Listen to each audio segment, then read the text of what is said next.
high-resolution satellite to assist the United States and Saudi Arabia, KSA, at the table at Jeddah.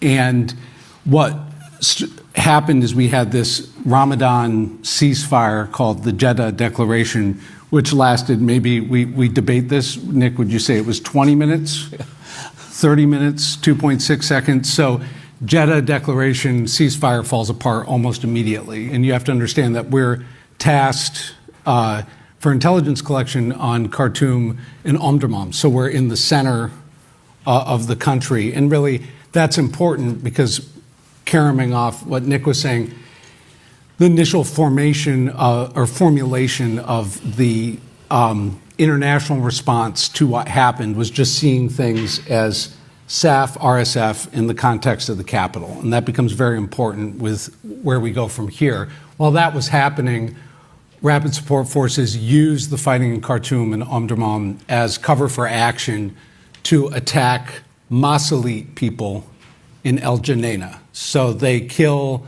the governor, a man named Khamis, and it becomes we end up being the first to validate for the U.S. government that Khamis had been murdered. He'd been executed in a very public way. He had his throat slit. And that set off a wave of house-to-house killing in Geneina, which becomes very important for what happens in Al-Fashir. And so I'm going to say some things that I've never said publicly before here in a second. We got ground photos from El Geneina pretty early on in the killing that we had not made public. And that became very important because we were using them to measure the bodies, because there were so many body piles of Masalit men and boys. They basically caught this one neighborhood and blocked it off. And they raped the women and the girls, but the women and the girls would gather the bodies and put them in basically a mausoleum they created out of a schoolhouse. And so we could navigate and follow the RSF killing from space using the body piles as navigation points. They were killing so many.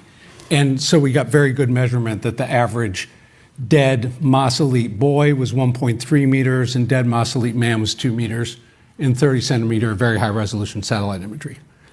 And so we then detect through NASA sensors thermal plumes exploding to the north and a little bit to the south, but mostly the north-northwest. Serba, the village of Serba goes up. We watch that from space as they attack like hyenas. They come in on one side to lead the people in one direction, then they attack from the other direction very closely.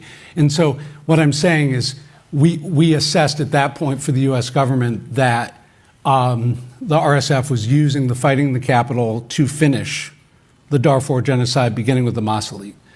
And we sent a very important secret warning saying that Al-Fashir would likely be under attack by the end of the 2023-2024 dry season. So an important thing here, any Sudanese people in the house? Yeah, so you guys know that the fighting in Sudan is seasonal. And the weather patterns are essential to assessing and predicting what people are going to do.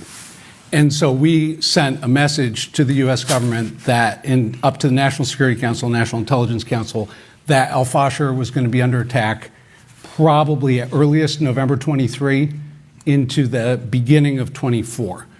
And we briefed the UN Security Council in private session in July 2023.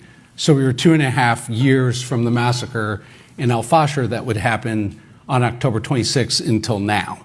And so we had 2.5 years of warning. And we could see from how they were moving the forces out of Geneina, they were attacking the critical SAF garrisons, but also the communities around Zelenji, Nyala, Kas, Armada, the Bulbul massacre. And so they were basically creating this net that the focus was Al-Fashir. And the reason why Al-Fashir was so important, to go back to the first genocide, is that the Zagawa in the Four, really because of, in a way, success of UN peacekeeping, had run to Al-Fashir as the safe haven. And around Al-Fashir, you have Al-Salam, Abu Shuk, and most importantly, Zamzam camp, 12 kilometers to the south.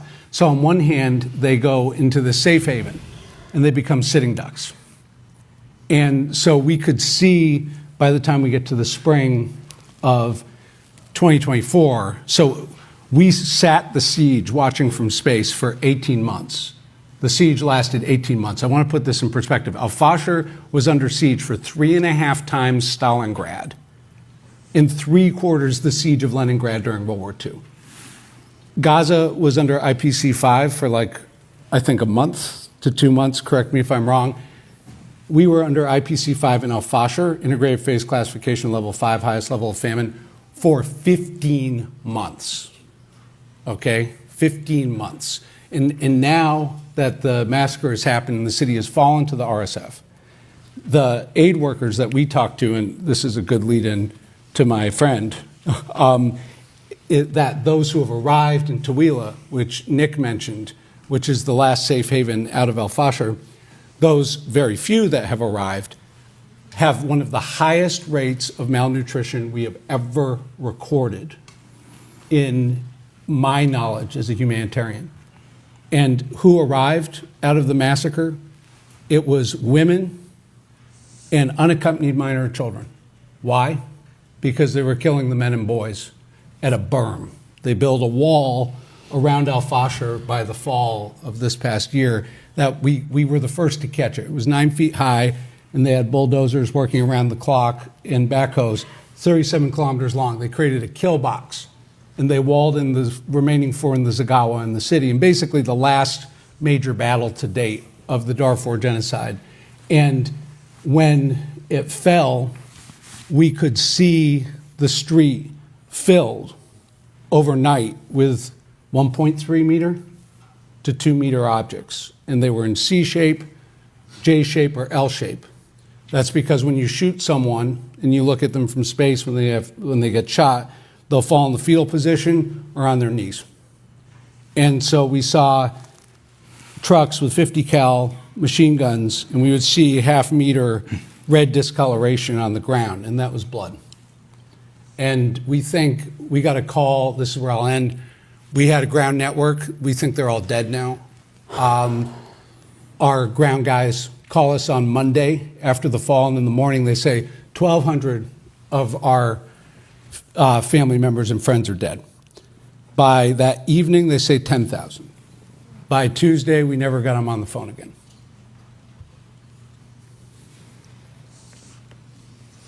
Thank you, Nathaniel, and I'm sorry for everyone who's lost people.